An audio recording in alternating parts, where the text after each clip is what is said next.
Okay, today I'm taking a look at the 3-ton air jack. Okay, so we do have instructions. We have our handle. I do like that it has the information on here. It tells you 3,000 kilograms, 15 centimeters for the minimum height, and then the maximum height is 40 centimeters. And this uses 6 to 8 bar worth of pressure. So we do have a blowout valve, which is great. So if the thing ever becomes overpressurized, this is going to blow out and let the air out so it doesn't explode. We have our input valve, and that is just a ball valve. And then if you want to deflate it, we have our exhaust right here. That actually needs to be tightened, but that's okay. And that is on another ball valve. Now it looks like we got a tube holder right here, so everything is going to connect through there. If we want to, we can run it down the handle in there. Here we got our pivot, we got the bottom of our arm, and we got the hardware to put it together.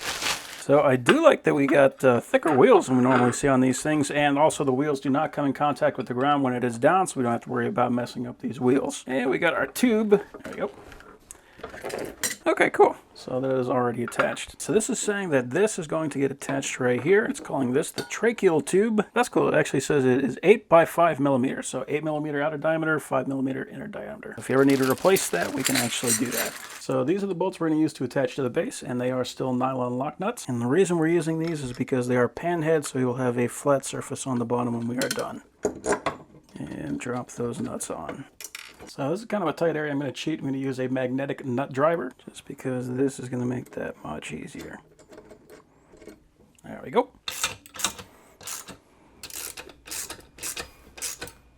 So now we got these long studs. These are going to go through this hole and then one of these slots. And that will attach to the lower arm. So first thing I want to do is feed this tube through the arm.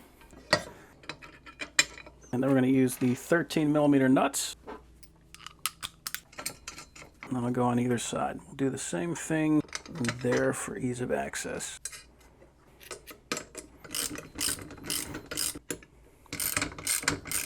We want to get this thing tight so that there isn't very much slop. We don't want it to be too tight to where it actually binds.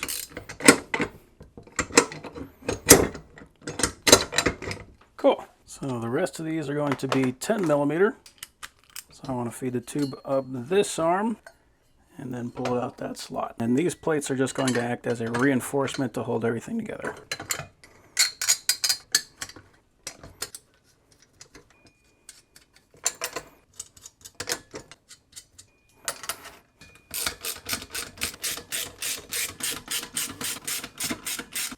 And we can take this nut off and drop that onto our tubing, push the tubing onto the nipple, and then put that back on.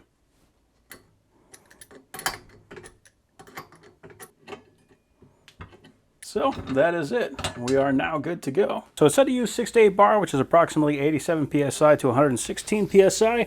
So I'm putting it right in the middle at 7 bar. I'm using a 3/8 hose with 1/4 inch adapters. That is awesome. So I do like that it flattens out nice and slow too. It'll probably go a lot quicker when it's got the weight of a car on it. Right now both of the valves are closed. We want to make sure we're putting it underneath the jack point. We want to make sure we have at least one of the wheels on chocks. And we don't want to use this to actually work on the vehicle. We just want to use this to lift it. We want to use jack stands to hold the vehicle up after we got it in the air. It does say we want to favor the inside of the vehicle with this. So we don't want to put it dead center. We want it to be in just a little bit. Put it right there and give it a little air. And it also says we don't want to go above 15 inches. So that is 40 centimeters.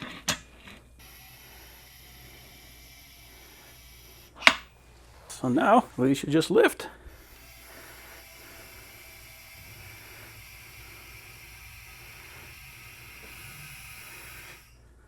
That is awesome. Let me just check that height to make sure I'm not going to go too far. Okay, so right now we are at 11 inches, so we can do 4 more. We're at about 12 and a half. Just under 13. So I am using a kind of a smaller compressor. I think this is a 6 gallon, but it is enough to actually lift this thing up. So right now I'm at about 14 and a half. So I could go up another 1/2 inch, but I don't need to because the wheel is off the ground, and that is even on a pickup. So let's go ahead and take the air off. Yeah, that's awesome. Still lets it down nice and smoothly. So that's picking up from a jack point. If you wanted to put this under a differential or anything like that, you'd be able to lift it up even higher than that. So yeah, that thing works awesome. That is great. I think the thing that I like most about it, I mean, apart from it being lighter than a standard hydraulic jack, is I don't have to actually do anything. All I have to do is open this. Wow, that goes up quick. And it does all the work for me. And it does say we do not have to deflate this the entire way, but we can if we want to.